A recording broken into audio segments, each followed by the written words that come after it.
మనం ఏం చేయాలంటే మీరు వింటున్నది బైబిల్లో ఉందో లేదో చూసుకోవాలి. చూసుకోలేనంత కాలం మనం గుడ్డోళ్ళమే. బైబిల్లో లేనిది చెప్తున్నాడా, ఉన్నది చెప్తున్నాడా అనేది మనం చూసుకోలేనంత కాలం మనం గుడ్డోళ్ళమే. గుడ్డివాడికి త్రోవ చూపిస్తే ఇద్దరెళ్ళి గుంటలో పడతారనేటువంటి నిజం బైబిల్లో ఉంది.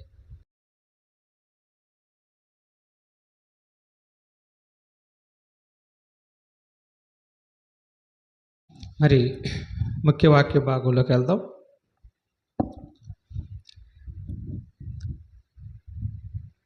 కీర్తన గ్రంథము 110వ అధ్యాయము మొదట వచనాన్ని ముందుగా చదువుకుందాం.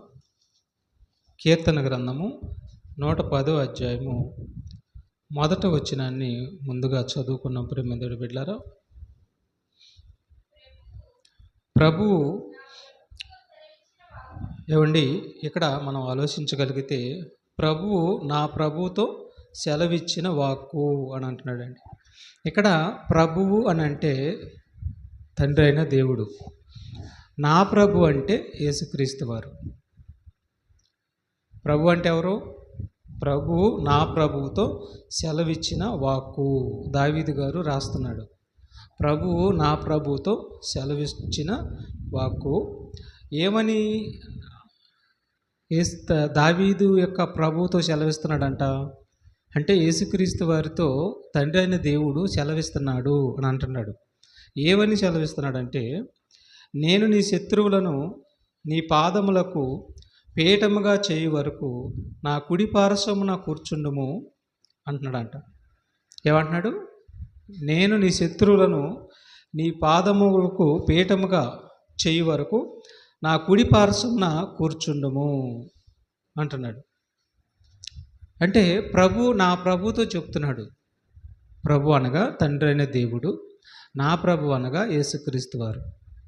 దావీదు ప్రభు యేసుక్రీస్తు వారు. ప్రభు అనగా తండ్రి అయిన దేవుడు. ప్రభు నా ప్రభుతో సెలవిచ్చినదేమనగా, నేను నీ కుడి పార్శ్వమున నీ శత్రువులను నీ పాదములకు పీఠముగా చేయి వరకు నా కుడి పార్శ్వమున కూర్చుండుము అని అంటున్నాడండి. ఎవరితో చెబుతున్నాడంటే ఈ మాట? తండ్రి అయిన దేవుడు కుమారుడితో చెప్తున్నాడు. నీవు నా కుడి పార్శ్వమున కూర్చుండుము అని తండ్రి అయిన దేవుడు కుమారుడితో చెప్తున్నాడు. ఇది దావీదు గారు మాట్లాడుతున్నటువంటి కీర్తన. ప్రభు నా ప్రభుతో సెలవిచ్చినది ఏమనగా అని అంటున్నాడు. కాబట్టి ఇక్కడ ప్రభు అంటే మొదట తండ్రి అయిన దేవుడు, నా ప్రభు అంటే యేసుక్రీస్తు వారు.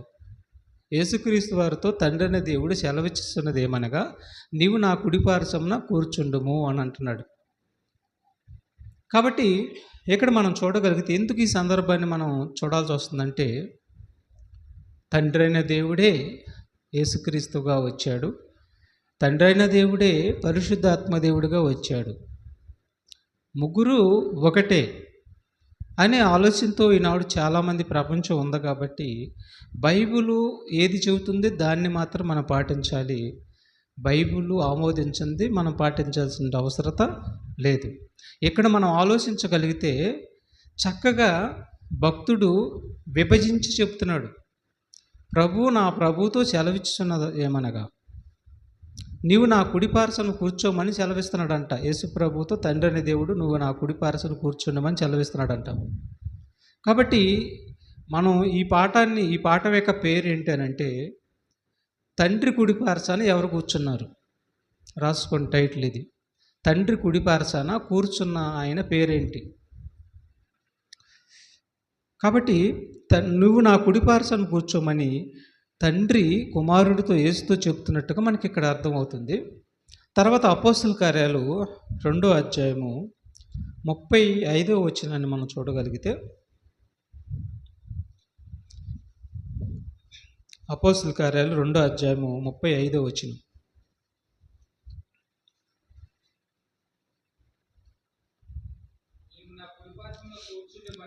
నీవు నా కుడి పార్శ్వమున కూర్చుండమని ప్రభు నా ప్రభుతో చెప్పాను. ముందుకు చదువు, ఇంకా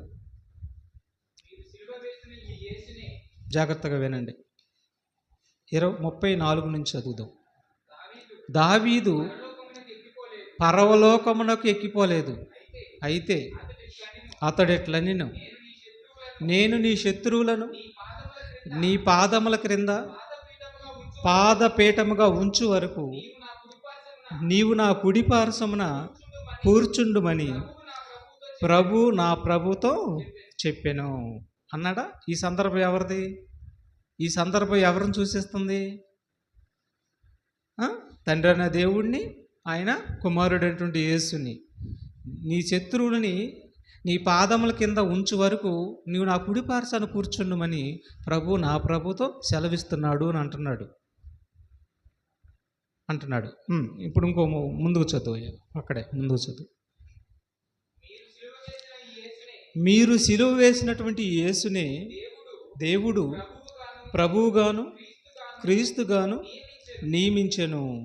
చూసారా, యూదులతో చెప్తున్నాడు, మీరు సిలువేసినటువంటి యేసునే ప్రభువుగాను క్రీస్తుగాను నియమించెను అని అంటున్నాడు. కాబట్టి ఈ యొక్క కుమారుడు తండ్రి కుడిపార్శ్వన కూర్చుండమని మరి తండ్రి అనే దేవుడు తన కుమారుడితో చెప్తున్నాడు. కూర్చున్నామని లేఖనాల్లో కూడా ఉంది. ఇది లేఖనములు ఏముంది మనకి? లేఖనములలో నిత్యజీవం ఉంది, మనుషుల మాటల్లో లేదు. మనుషుల మాటల్లో నిత్యజీవం లేదు. లేఖనముల యందు మీకు నిత్యజీవం ఉంది. యోహాను సువార్త 5:39 యోహాను సువార్త 5:39 లేఖనముల యందు మీకు నిత్యజీవం కలదని తలంచుచు వాటిని పరిశోధించుచున్నారు, అవే నన్ను గూర్చి సాక్ష్యము ఇచ్చుచున్నవి. చూసారా, లేఖనముల యందు మీకు నిత్యజీవం కలదని వాటిని పరిశీలించండి అని అంటున్నాడు. మనుషుల మాటల్లో లేదు నిత్యజీవం. ఎవరు అనుకూలంగా వాళ్ళు చెప్పుకుంటూ పోతున్నారు. మనకి వాక్యం తెలియకపోతే అందరినీ మనం బహుగా ప్రేమించేసేస్తాం. లేఖనములందు మీకు నిత్యజీవము కలదని తలంచుచు వాటిని పరిశోధించుతున్నారు, అవే నన్ను గూర్చి సాక్ష్యం ఇచ్చుచున్నవి అన్నాడు. లేఖనములందు మీకు నిత్యజీవం కలదని వాటిని మీరు పరిశోధించండి అంటున్నాడండి. అదే మాట యోహాను సువార్త కూడా చూడండి. మార్కు సువార్త 4:24 కూడా, మరియు ఆయన మీరేమి వినుచున్నారో జాగ్రత్తగా చూసుకోండి. చూసారా, మీరు వింటున్నది బైబిల్లో ఉందో లేదో చూసుకోమంటున్నాడు. మీరు ఏమి వింటున్నారో జాగ్రత్తగా చూసుకోండి. ఈనాడు చాలామంది బైబిల్లో ఏముందో తెలియకుండా, తండ్రి ఏమవుతాడో, కుమారుడు ఏమవుతాడో, పరిశుద్ధాత్ముడు ఏమవుతాడో తెలియకుండా మొత్తం ఒకటేనబ్బాయి అని జరుగుతుంది బోధ. ప్రపంచం ఈనాడు వెళ్తుంది. కాబట్టి మనం ఏం చేయాలంటే, మీరు వింటున్నది బైబిల్లో ఉందో లేదో చూసుకోవాలి. చూసుకోలేనంత కాలం మనం గుడ్డోళ్ళమే. బైబిల్లో లేనిది చెబుతున్నాడా, ఉన్నది చెబుతున్నాడా అనేది మనం చూసుకోలేనంతకాలం మనం గుడ్డోళ్ళమే. గుడ్డివాడికి త్రోవ చూపిస్తే ఇద్దరు వెళ్ళి గుంటలో పడతారు అనేటువంటి నిజం బైబిల్లో ఉంది. అందుకని ఈనాడు ప్రపంచంలో చాలామంది గుడ్డోళ్ళు ఉన్నారు. వాళ్ళు గుడ్డోళ్ళని మనకు తెలియాలంటే ముందు మనకు ఏం తెలియాలి? కళ్ళు తెరిపించే వాక్యం ముందు మనకు తెలిస్తే అప్పుడు ఎవరు గుడ్డోళ్ళు అనేది తెలిసిపోద్ది. వాక్యమే తెలిపిద్ది మనకి. అయితే మనం పొరపడతాం. ఏంటో తెలుసా, మంచివారిని కూడా గుడ్డోళ్ళు అనుకుని పొరపడతాం మనం. అదొక జబ్బు ఉంది మనలో. మంచివాళ్ళని కూడా గుడ్డోళ్ళని అనుకుంటాం మనం అలా అనుకోకూడదు. మంచోళ్ళు గుడ్డోళ్ళైనా, గుడ్డోళ్ళు మంచోళ్ళు అయినా నీకు తెలియాలంటే నీకు బైబిల్ తెలిస్తేనే, బైబిల్ బాగా తెలిస్తేనే. ఒక విషయం విషయం పట్టుకొని మనం నిర్ధారించకూడదు. కాబట్టి మీరు ఏమి వింటున్నారో జాగ్రత్తగా బైబిల్ని చూడండి. మీరు వింటున్నది బైబిల్లో ఉందో లేదో చూసుకోండి. కాబట్టి తండ్రి కుడిపార్శ్వన ఉన్నది ఎవరు? తండ్రి అయిన దేవుడే యేసుక్రీస్తు వారుగా వస్తే, తండ్రి అయిన దేవుడు పరలోకంలో ఒక్కడే ఉన్నాడని ఈనాడు చెప్తున్నారు. ఒక్కడే ఉన్నారని చెప్తాడు. ఆ ఒక్కడే వచ్చారు, యేసుగా వచ్చాడు అన్నారు. మరి ఆ ఒక్కడే తిరిగిపోయి వెళ్ళి పరలోకంలో ఇంకెవరుంటారు? ఆయన ఒక్కడే ఉండాల్సింది ఒక్కడే కదా. మరి తండ్రి అన్నాడు, తన కుడిపార్శ్వన కుమారుడు అంటున్నాడు ఏంటి? రెండో మాట వచ్చిందేంటి? ఇది బైబిల్లో రాయబడిన మాటే. ఇది ప్రత్యేకంగా ఏ మనుషులు రాసిన మాట కాదు. కాబట్టి ఇప్పుడు మనం స్పష్టంగా ఆ కుడిపార్శ్వన కూర్చున్నది ఎవరో స్పష్టంగా కొన్ని వచనాలని లేఖనాలను మనం పరిశీలిద్దాం. మత్తయి సువార్త 26:64 వచనాన్ని ముందుగా చూద్దాం. మత్తయి సువార్త 26 వచనం. ఇది మొదలుకొని మనుష్య కుమారుడు సర్వశక్తుని కుడిపార్శ్వమున కూర్చుండుటయు ఆకాశ మేఘార్హుడై వచ్చుటయు మీరు చూతురని చెప్పగా. చూసారేమన్నాడు? ఇది మొదలుకొని మనుష్య కుమారుడు సర్వశక్తుని. ఎవరిని అంటున్నాడు? యేసుక్రీస్తు వారు అంటున్నాడు ఈ మాట. ఇది మొదలుకొని సర్వశక్తుని అని యేసుక్రీస్తు వారు అంటున్నటువంటి మాట. ఎవరు ఆ సర్వశక్తుని అని పిలుస్తుంది? ఎవరు? యేసుక్రీస్తు వారు చెబుతున్నాడు.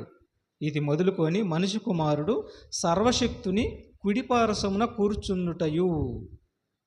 అంటే తండ్రి పరలోకంలో ఉన్నాడు, ఆయన సర్వశక్తిమంతుడై ఉన్నాడు అని చూపిస్తున్నాడా? మాట్లాడుతుంది యేసుక్రీస్తు వారే. కుడిపార్శ్వన కూర్చున్నటయు ఆకాశ మేఘారుడై వచ్చుటయు మీరు చూతురని చెప్పగా. తండ్రి కుడిపార్శ్వన మనుష్య కుమారుడు కూర్చుంటాడు అని చెప్తున్నాడండి. అంటే మనకి ఇక్కడ ఏమర్థం అవుతుందంటే, తండ్రి ఆయన ఒక ఆయన ఉన్నాడు, ఆయన కుడిపార్శ్వన యేసుక్రీస్తు వారు కూర్చున్నాడు అని సాక్ష్యం ఇస్తుంది. మార్కు సువార్త 16:19 వచనం కూడా చూడండి. మార్కు సువార్త 16:19 వచనంలో,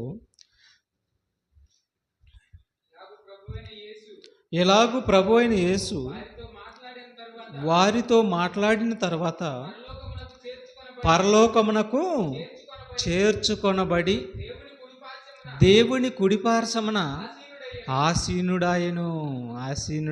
ఎక్కడున్నాడంట? పరలోకానికి చేర్చుకొనబడ్డాడు. పరలోకానికి చేర్చుకుంది ఎవరు? తండ్రి అయిన దేవుడు పరలోకానికి చేర్చుకున్నాడు. ఎవరిని? యేసుక్రీస్తు వారిని తండ్రి అయిన దేవుడు పరలోకానికి చేర్చుకొని ఆయన కుడిపార్శ్వన కూర్చున్నబెట్టుకున్నాడు. ఆయన కుడిపార్శ్వమునకు ఆసీనుడాయను అని అంటున్నాడు. అంటే యేసుక్రీస్తు వారిని తండ్రి అయిన దేవుడు భూమి మీదకు పంపించిన తర్వాత, తండ్రి అయిన దేవుడి చిత్తం నెరవేర్చి భూమి మీద ఉన్నటువంటి ప్రతి పాపి కోసం తన ప్రాణం పెట్టి తన రక్తం ఇచ్చి చనిపోయి తిరిగి లేచి తండ్రి కుడిపార్శ్వన కూర్చొని ఉన్నాడు అని లేఖనాలు చక్కగా చెబుతున్నాయి. తండ్రి అని ఆయన ఒక ఆయన ఉన్నాడని ఆయనే చూపిస్తున్నాడు. యేసుప్రభు చూపిస్తున్నాడు. యేసుప్రభు ఉన్న మాట కంటే గొప్ప మాట ప్రపంచంలో ఉండిద్దా? ఉండదు. యేసుప్రభు మాట కంటే గొప్ప మాట ఉండిద్దా? యేసుప్రభు మాట నమ్మాలి కానీ మనిషి మాట నమ్ముతామా? ఆయన సర్వశక్తిని మరి సన్నిధిని కూర్చుంటాడు, ఆయన కుడిపార్శ్వన కూర్చుంటానని యేసుప్రభు వారే చెబుతున్నాడు. ఇక్కడ చనిపోయి తిరిగి లేచి తండ్రి కుడిపార్శ్వన ఆసీనుడవుతాడని మరి ఆయనే చెప్తున్నాడు ఈ మాట. చదవు నా మాట మరలా చదవాలి. మార్కు సువార్త 16:19 వచనం. ఇలాగూ ప్రభు అయిన యేసు వారితో మాట్లాడిన తర్వాత పరలోకమునకు చేర్చుకొనబడి యేసు ఉన్నాడు. తర్వాత దేవుడు, ఆయన పరలోకంలో దేవుడు ఉన్నాడు. దేవుడి కుడిపార్శ్వమున ఆసీనుడాయను అంటే ఆయన కుడిపార్శ్వానికి వెళ్ళి ఉన్నాడు ఈయన. కాబట్టి యేసు ప్రభు భూమి మీద తండ్రి చిత్తాన్ని నెరవేర్చి తండ్రి దగ్గరికి వెళ్ళి తండ్రి కుడిపార్శ్వాన కూర్చొని ఉన్నాడు. తండ్రి కుడిపార్శ్వానికి ఆసీనుడై ఉన్నాడు. పరలోకంలో తండ్రి ఉన్నాడు, కుమారుణ్ణి చేర్చుకున్నాడు, ఆయన కుడిపార్శ్వన ఆయన కూర్చున్నబెట్టుకున్నాడు. ఇది లేఖనాలు చెబుతున్నటువంటి సత్యం. కానీ ఈనాడు ఏమంటున్నారంటే, తండ్రి అయిన దేవుడే వచ్చాడు, యేసుక్రీస్తు వారి పాత్రను కూడా ఆయనే పోషించాడు, మరలా తిరిగి వెళ్ళి అక్కడ పరలోకంలో ఆయనే ఉన్నాడు. తండ్రి కుడిపార్శ్వన కూర్చుంది కూడా తండ్రేనంట. ఆయన ఏ విధంగానైనా సరే పాత్ర పోషించగలడు అంటున్నాడు. మళ్ళీ అనుకూలంగా మలుచుకుంటున్నాడు, లేఖనాలను అనుకూలంగా మలుచుకుంటున్నాడు. ఇక్కడ మలుస్తావు, రేపు ఊరుకుంటాడు ఆయన. ఒక్క పళ్ళు అయినా కానీ కలపొద్దు అంటున్నాడు, ఒక్క పళ్ళు అయినా కానీ తీసేయొద్దని చెప్తున్నాడు. ఊరుకోడు, అట్లా కలిపితే ఊరుకోడు. ఉన్నది ఉన్నట్టుగా చక్కగా విభజించి చెప్పమంటున్నాడు. విభజించకుండా కలిపి కలగూర వండేసేసేసారు. అందుకని నష్టపోతారు. వినేవాళ్ళు కూడా జాగ్రత్తగా చూసుకోమని చెబుతున్నాడు. మీరేమి వింటున్నారో జాగ్రత్తగా బైబిల్ చూసుకోండి. కుడిపార్శాన కూర్చున్నది ఎవరు? కుడిపార్శాన కూర్చున్నది ఎవరు? ఎవరు కుడిపార్శాన కూర్చున్నాడు? తండ్రి అయిన దేవుని యొక్క కుడిపార్శాన కూర్చున్నాడు. ఎవరు ఆయన? యేసుక్రీస్తు. అంటే ఇప్పుడు పరలోకంలో ఎంతమంది ఉన్నారు? ఇద్దరు కనిపిస్తున్నారు. బైబిల్ సాక్ష్యం ఇస్తుంది. యేసు ప్రభువే చెప్తున్నాడు, నేను తండ్రి కుడిపార్శాన కూర్చుంటానని. నువ్వు కాదు, ఆయన తండ్రి అంటున్నావేంటి యేసు ప్రభుని? జాగ్రత్తగా లేఖనాలను మనం పరిశీలించాలి.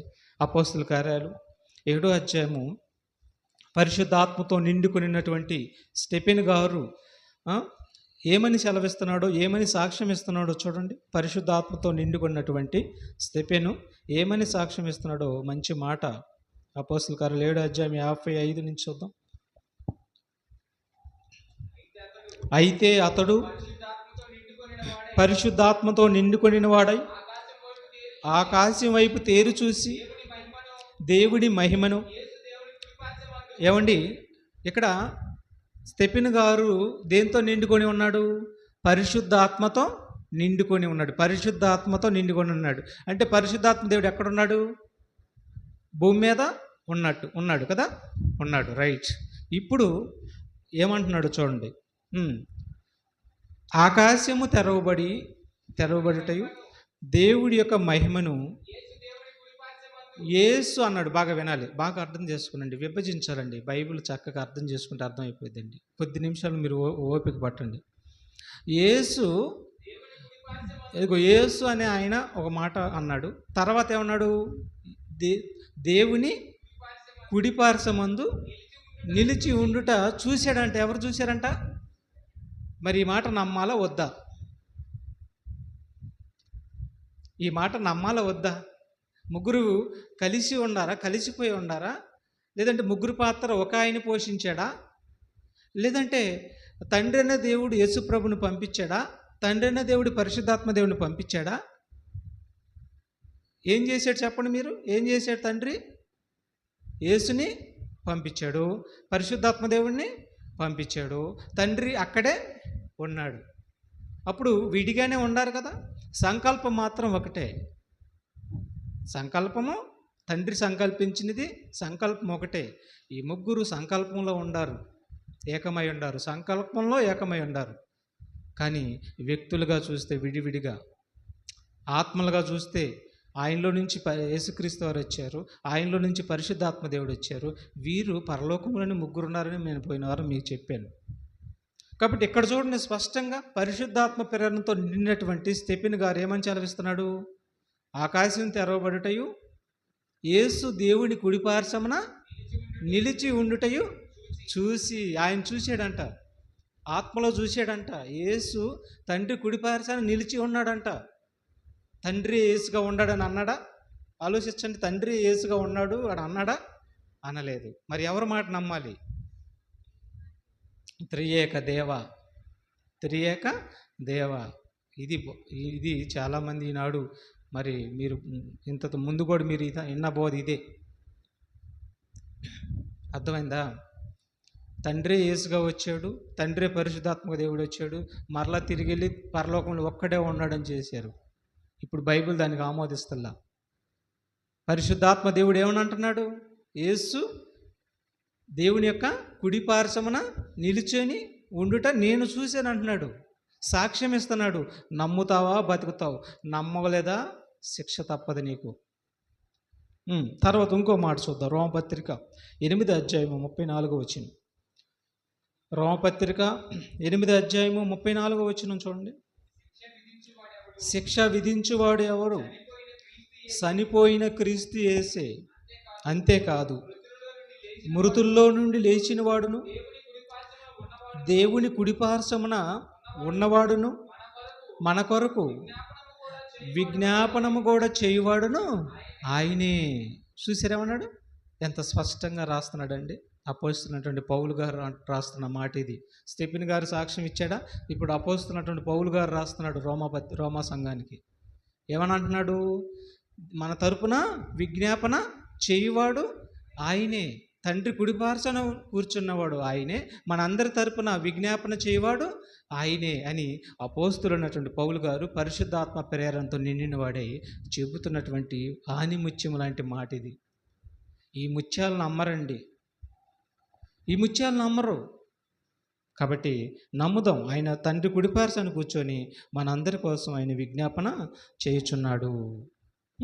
ఎఫెసీ పత్రిక 1వ అధ్యాయం 21వ వచనం చూడండి త్వరగా. ఎఫెసీ పత్రిక అపోస్తులైనటువంటి పౌలు గారు ఎఫెసీ సంఘానికి రాస్తున్నటువంటి పత్రిక అండి ఇది. ఆయన ఆ బలాతిశయము చేత క్రీస్తును మృతుల్లో నుండి లేపి సమస్తమైన ఆధిపత్యము కంటెను, అధికారము కంటెను, శక్తి కంటెను, ప్రభుత్వము కంటెను ఈ యుగమునందు మాత్రమే కాక రాబోవు యుగమునందును పేరు పొందిన ప్రతి నామము కంటెను ఎంతో హెచ్చుగా పరలోకమునందు. ఏమర్థమైంది? ఆయన తన కుడిపార్శ్వమందు కూర్చొని పెట్టుకొని ఉన్నాడు. లేడు లేడు, తండ్రి ఒక్కడే ఉన్నాడు అంటున్నాడు.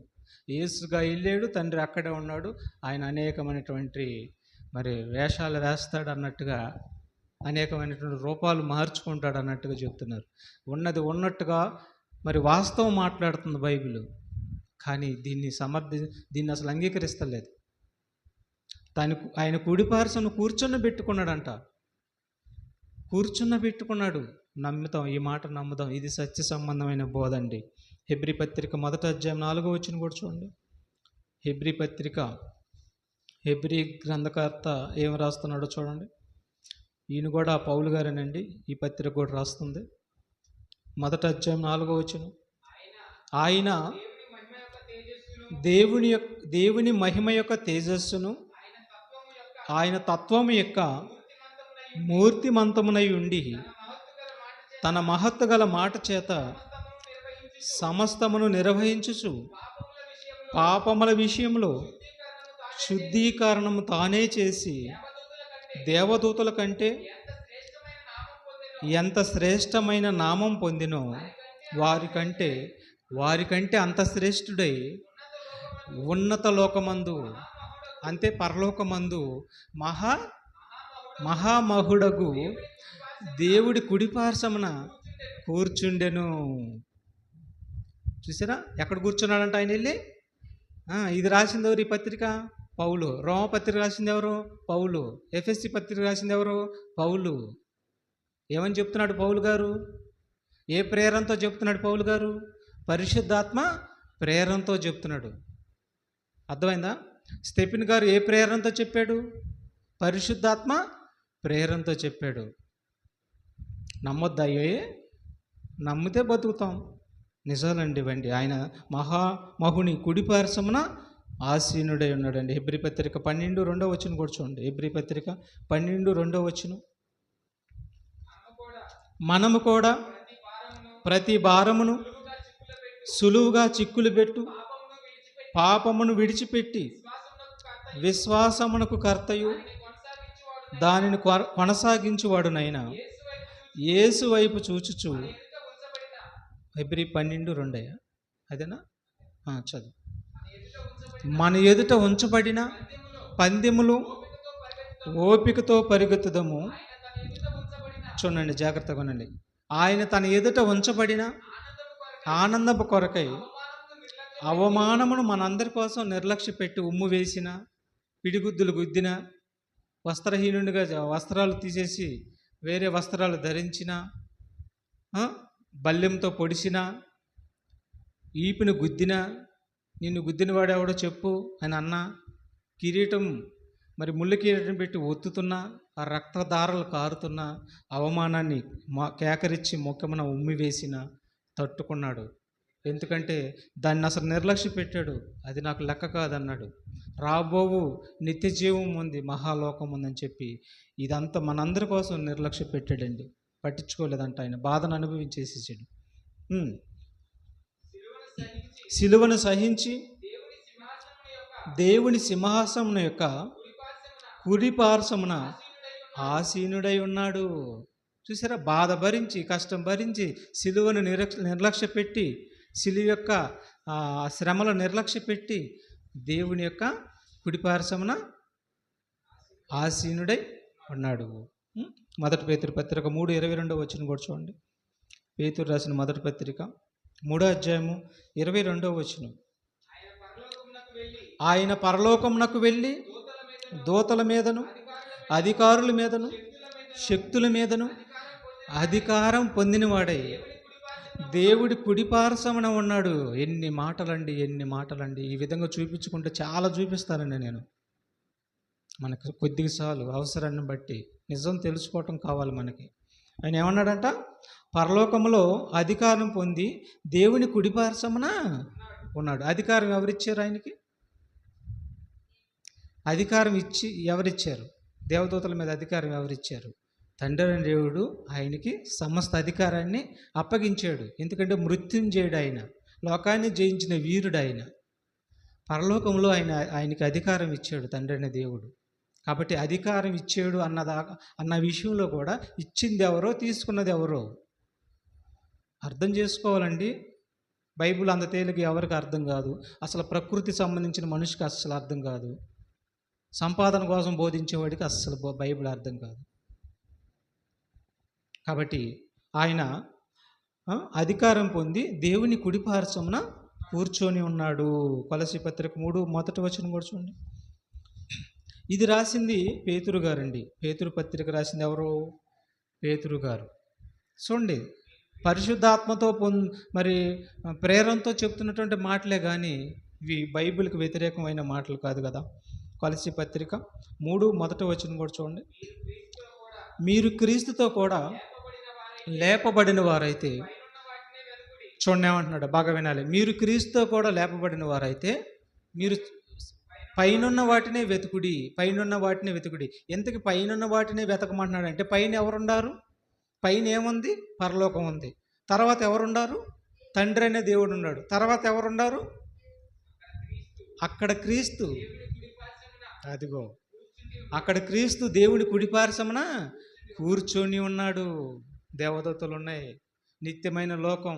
మీరు క్రీస్తునందున్న యెడల పైనున్న వాటినే వెతుకుడు కానీ భూ సంబంధమైన వాటి మీద మనస్సు పెట్టుకోవద్దు. అక్కడ క్రీస్తు దేవుని కుడి పార్శ్వమున కూర్చొని ఉన్నాడు. ఎన్ని మాటలు చెప్పాడండి. ఇది కాదంటుందన్నారు. ఇప్పుడు ఇది కాదంట. ఆలోచించండి. ఇది కాదని అంటే ఊరుకుంటాడా దేవుడు? శిక్షకు పాత్రులు అవుతారండి. నిజాన్ని కాదు అనకూడదు. చివరిగా మరొక మాట చూడండి. హెబ్రీ పత్రిక 8వ అధ్యాయము 2-3 వచనం కూడా చూద్దాం. హెబ్రీ పత్రిక 8వ అధ్యాయము 2-3 వచనం కూడా చూద్దాం. మనకు అట్టి ప్రధాన యాజకుడు ఒకడున్నాడు. ఆయన పరిశుద్ధ ఆలయమునకు, అనగా మనుష్యుడు కాక ప్రభువే స్థాపించిన నిజమైన గుడారమునకు పరిచారకుడై ఉండి పరలోకమందు మహామహుని సింహాసమునకు కుడి పార్శ్వమున ఆసీనుడాయను. ఎక్కడున్నాడు? మహామహుని కుడి పార్శ్వమున ఆసీనుడాయను. 10వ అధ్యాయం కూడా చూడండి. 10:2 వచనం. 10వ అధ్యాయం 12వ వచనం. హెబ్రీ పత్రిక 10వ అధ్యాయం 12వ వచనం. ఈయనైతే పాపముల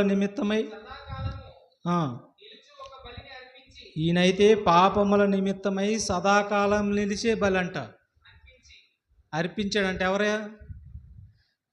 ఈ తరాలు ఎన్ని తరాలు అయితే ఉంటాయో, యుగాంతం వరకు ఎన్ని తరాలు అయితే ఉంటాయో, ఈ తరాల్లో ఉన్నటువంటి మనుషులందరి పాపముల నిమిత్తము నిత్యమైన బలి ఈయనైతే సదాకాలం యుగాంతం వరకు నిలుచు ఒక బలిని అర్పించి అప్పటి నుండి తన శత్రువులు తన పాదములకు పాదపీఠముగా చేయబడి వరకు, అంటే యుగాంతం వరకు కనిపెట్టుచు దేవుని కుడి పార్శ్వమున ఆసీనుడాయను.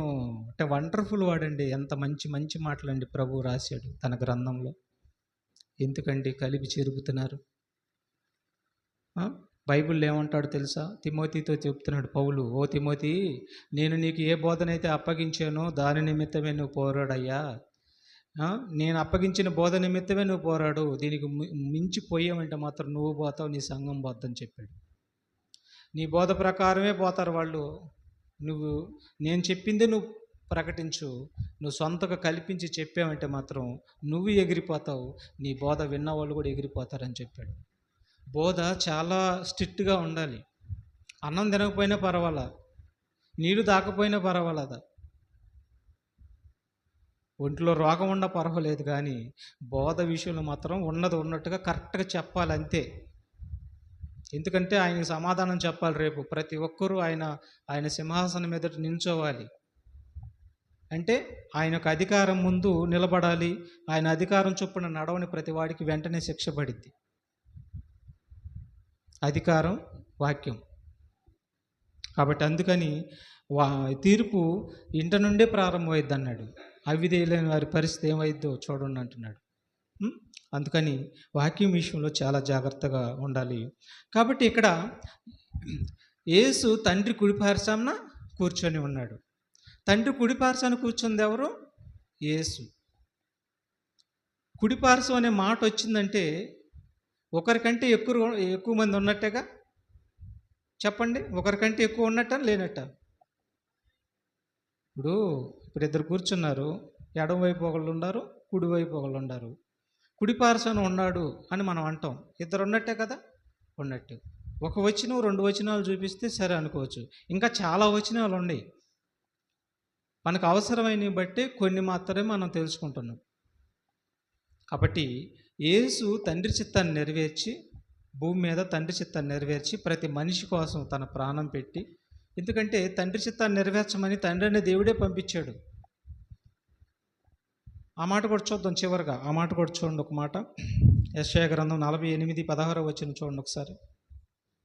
యెషయా గ్రంథం 48:16 వచనం.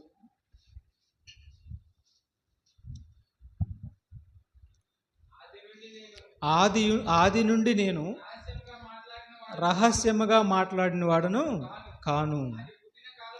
అది పుట్టిన కాలం మొదలుకొని, ఏమండి, ఇది యేసుక్రీస్తు వారు, సాక్షాత్ యేసుక్రీస్తు వారు చెప్తున్నటువంటి మాట. అది పుట్టినది మొదలుకొని నేను అక్కడ ఉన్నవాడను. ఇప్పుడు ప్రభువుకు యెహోవాయు ఆయన ఆత్మయు నన్ను పంపాను. ఎక్కడికి? లోకములోనికి, ఈ పాపపు లోకములోనికి ప్రభువుకు యెహోవాయు ఆయన ఆత్మయు అంటే పరిశుద్ధాత్మయు నన్ను ఈ లోకములోనికి పంపెను. తండ్రి నన్ను పంపెను. నేను భూమి మీదకి వచ్చి నిర్దోషిగా బ్రతికి, నిష్కలంకుడిగా బ్రతికి, ప్రతి పాపం కోసం సదాకాలం నిలిచినట్టి బలిని ప్రతి పాపం కోసం నేను అర్పించి, నీతిమంతుడిగా నిర్దోషిగా బ్రతికి తండ్రి చిత్తాన్ని నెరవేర్చి ఆయన కుడిపార్శ్వాన వెళ్ళి కూర్చొని ఉన్నాను. తండ్రి కుడిపార్శ్వాన కూర్చొని ఉన్నది ఎవరు? యేసుక్రీస్తు వారు. అంటే తండ్రి వేరుగా ఉన్నాడు, ఆయన కుడిపార్శ్వాన కుమారుణ్ణి నిలవబెట్టుకున్నాడు, లేదంటే కూర్చున్నబెట్టుకున్నాడని మనకు అర్థమవుతుంది. తండ్రి కుడిపార్శ్వాన కూర్చున్నది కుమారుడే. మరి కొంతమంది అన్నట్టుగా త్రియేక దేవ అంటే మరి అక్కడ తండ్రే ఉండాలి, కానీ మరి కుడిపార్శ్వం అనే మాట ఎందుకు వచ్చింది? ఉండకూడదు కదా మాట. కుడిపార్శ్వం అనే మాట ఉండకూడదు. మరి ఎందుకు వచ్చింది ఆ మాట? కుమారుడు ఉన్నాడు, నేను కూర్చోబెట్టుకున్నాను, ఇదిగో కూర్చోబెట్టుకున్నారని శిష్యులు కూడా చెప్పారు. వీరి మాట నమ్ముదాం, ఈ మాట నిజం. కాబట్టి ఇది ఒప్పుకొనినటువంటి వారి గురించి ఏమంటున్నాడో చివరిగా మాట చూడండి. 1 యోహాను పత్రిక 2:22 వచనం.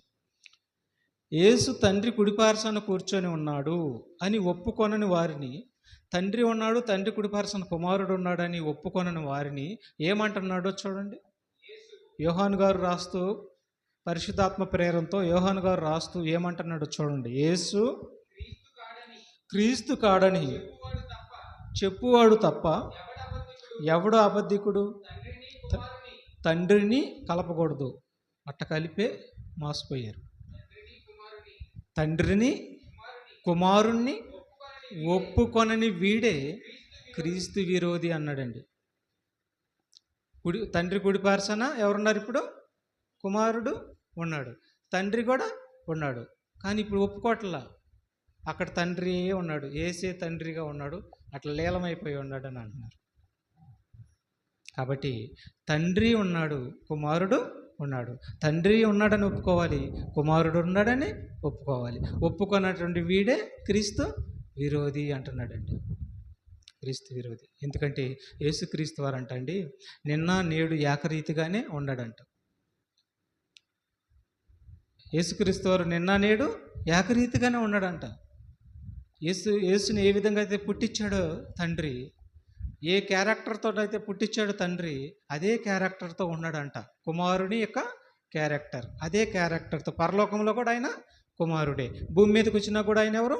కుమారుడే. ఇప్పుడు మరలా తిరిగి పరలోకంలోకి వెళ్ళినా కూడా ఆయన ఎవరు? కుమారుడే. యేసుక్రీస్తు నిన్న నేడు ఏకరీతిగా ఉన్నాడు. అంటే యేసుక్రీస్తు తండ్రిగా మారడు, యేసుక్రీస్తు పరిశుద్ధాత్మగా మారడు, యేసుక్రీస్తు నిన్న నేడు ఏకరీతిగా ఉన్నాడండి. చివరిగా ఈ మాట చదువుకొని ముగించుకున్నామండి. చివరిగా 13వ అధ్యాయం హెబ్రీ పత్రిక 13:8 వచనం చూడండి, ముగించుకున్నాం. ఇంకా హెబ్రీ పత్రిక 13వ అధ్యాయం 8వ వచనం. యేసుక్రీస్తు నిన్న నేడు, చూసారా, యేసుక్రీస్తు నిన్న నేడు ఒక్కటే రీతిగా ఉన్నాడు. అవును, యుగ యుగములకు, అర్థమైంది ఇప్పుడు, యుగ యుగములకు ఒకటే రీతిగా ఉంటాడు, కుమారుడిగా ఉంటాడు. కాబట్టి తండ్రి కుడిపరసన ఎవరున్నారని మనం ముందుగా ప్రశ్నించుకున్నాం. తండ్రి కుడిపరసన తండ్రి అని ఆయన ఉన్నాడు, తండ్రి కుడిపరసన కుమారుడు ఉన్నాడు. ఈ మాట నమ్మదగినది, పూర్ణ అంగీకారమునకు యోగ్యమైనది మనం తెలుసుకున్నాం. బాగా మనం అది నేర్చుకొని ఇంకా కొందరికి చెప్పి సత్యంలోనికి నడిపిద్దాం. ప్రార్థన చేసుకుందాం.